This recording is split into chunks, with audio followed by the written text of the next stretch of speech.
সাংবাদিকরা আমরা মনে করি সত্যের পক্ষে অবস্থান নেবেন, সংবাদ জগৎ ন্যায়ের পক্ষে নেবেন।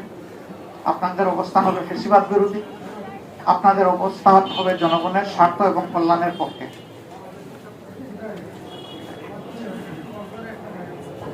আমরা এটাও লক্ষ্য করছি, আমরা সুনির্দিষ্ট এখনই বলতে চাচ্ছি না, কোনো কোনো জায়গায় ফ্যাসিবাদীদেরকে ঘোষণা দিয়ে এখন পুনর্বাসন করা হচ্ছে। নির্বাচনী প্রচারণার সময় তা লক্ষ্য করেছি। এটা মনে রাখবেন, কিছু মানুষ জীবন বাজি রেখে লড়াই করে জীবন দিয়ে এই 26 আমাদেরকে এনে দিয়েছে। 24-এর আকাঙ্ক্ষার সাথে যে কেউ অপমানজনক আচরণ করবেন, জাতি তাদেরকে ক্ষমা করবে না, বিশেষ করে যুব সমাজ তাদেরকে ক্ষমা করবে না। আমরা অনুরোধ করব 24-এর আকাঙ্ক্ষাকে যেন ধারণ করা হয়।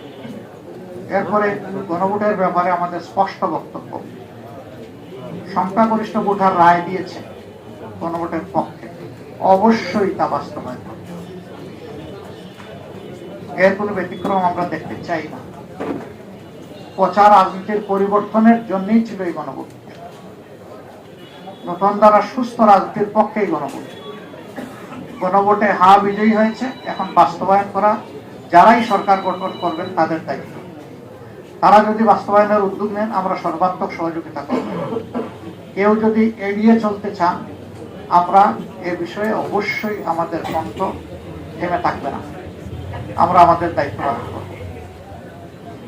বন্ধুগণ, যে সমস্ত আসনে ভয়াবহ অনিয়ম হয়েছে, আমাদের পক্ষ থেকে নিয়মতান্ত্রিকভাবে আমরা তার প্রতিকার চাইব। কিন্তু হাস্যস্কর, এত কিছু করার পরেও একটা পক্ষ তারা সন্তুষ্ট হতে পারছেন না। ভোট কেড়ে নেওয়া, তারপরে রেজাল্টে বিভিন্ন ধরনের মেকানিজম প্রয়োগ করা, এখন আবার সেই সিটগুলোর বিরুদ্ধে অনেকে নতুন কসরত শুরু করেছে। কি চাচ্ছেন আপনারা? জাতির সামনে পরিষ্কার করে বলে দেন। এই প্রক্রিয়া যদি বন্ধ না হয়, তাহলে আমাদের কি করার থাকবে? যারা এই ধরনের কাজ করবেন, দায় তাদেরকে নিতে হবে। আমরা আবারও বলবো, দেশকে ভালোবাসি, আমরা ইতিবাচক ধারার রাজনীতি চাই। আমাদেরকে ইতিবাচক ধারার রাজনীতি থেকে কেউ যেন বঞ্চিত না করেন, বঞ্চিত করলে দায় তাদের। আল্লাহ আমাদের সহায় হোক।